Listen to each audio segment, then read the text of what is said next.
What's up, everyone? John Ranger from Techno Buffalo here, and Android Wear has arrived, and it's arrived in my Android Wear checking out hands. We've got the latest from LG. This is the G Watch. Go ahead, open it up, and see what it's all about.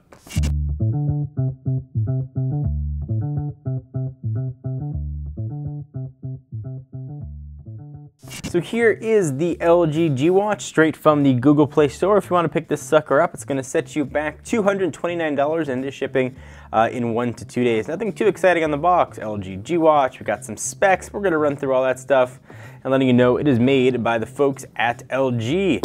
It's telling you if the seal is broken, don't accept it, but our seal is not broken. So we can go ahead and have one too many drinks and break the seal. There we go. That is done. Let's go ahead and take the sucker out. I liked the way this looked a lot at Google I/O when I saw it in person. Now it's kind of fun to see the retail packaging and get a chance to actually play with it. So there it is. It looks surprisingly like every other smartwatch that we've seen. Go ahead and pull that out of the box. There it is. Push it off the side for a real quick second, and then we'll see what else we're going to have inside. We've got a charging and syncing cable, and it is pretty standard micro USB, but that does not plug directly into the watch. I imagine there's some sort of other dock in there. Just regular wall wart with USB. And here is probably that sort of dock that we were just talking about. Go ahead and pull this sucker out. The watch, I'm guessing, rests on this. USB port is right there. And it charges, although you're probably gonna have to do a decent amount of charging. The battery in this is 400 milliamp hours, which is actually 100 milliamp hours more than its counterpart, the Samsung Gear Live. So push all that stuff off to the side for a quick sec, and here is the watch itself. Think of this as sort of Google Now on your wrist. Go ahead and peel off the plastic. Come on, whooshy noise. Boom, there it is. Okay, so specs on this guy are pretty simple. It's a 1.65 inch LCD IPS display at the resolution of 280 by 280. It's got a Snapdragon 400 chip inside of it, 4 gigs of internal storage and 512 of RAM. And again, that 400 milliamp hour battery being powered by Android Wear, which will work with any Android device. It's 4.3 and above. So definitely sort of check your specs on your phone. It's got Bluetooth 4.0. It's got a sort of a 9-axis gyro accelerometer and a compass in it. Available in white gold or black Titan. We got black Titan here.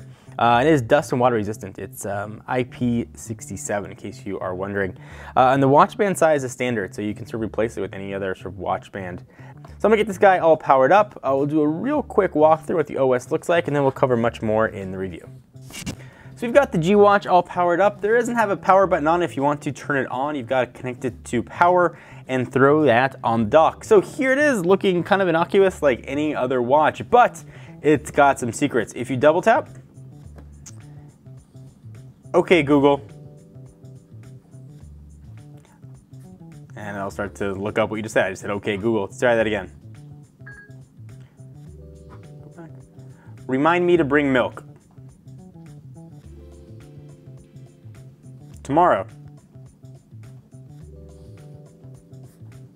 And now I'm going to get a notification on my phone. It reminds me to bring milk. It essentially Google Now here on your wrist. So a couple of things to know about the UI. Since it doesn't have any buttons, it can be a bit confusing. Pulling down will either mute it or unmute it, depending on what you want to do. If you hold it down, sometimes it works, sometimes it doesn't. You can access all the different watch faces that are available. There's some kind of on here.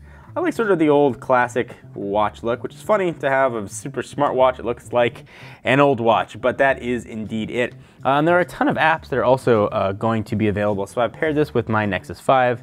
You can see all the apps that are available for Android Wear. It's growing. It's not a giant catalog, but there are sort of some big ones here. Maps.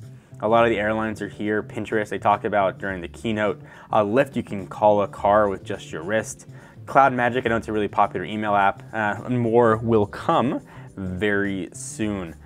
So a few other things to note. Here is sort of the size of it. It's not the thinnest watch in the world. It's not the thickest.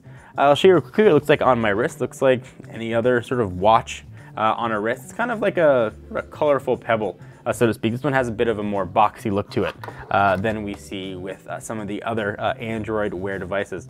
Show you what notifications look like. So if I'm wearing my watch and say I get a text message, for example, I'm just out and about, presumably it'll show up right on my watch. You can have the option to open it up if you'd like to on your phone directly. So there's one from Ron Prita saying hi. I can tap it.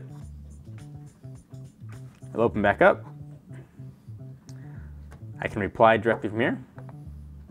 And it opened it up on my phone to reply to Ron. You can do little replies too from your wrist saying, you know, be back later or hold on.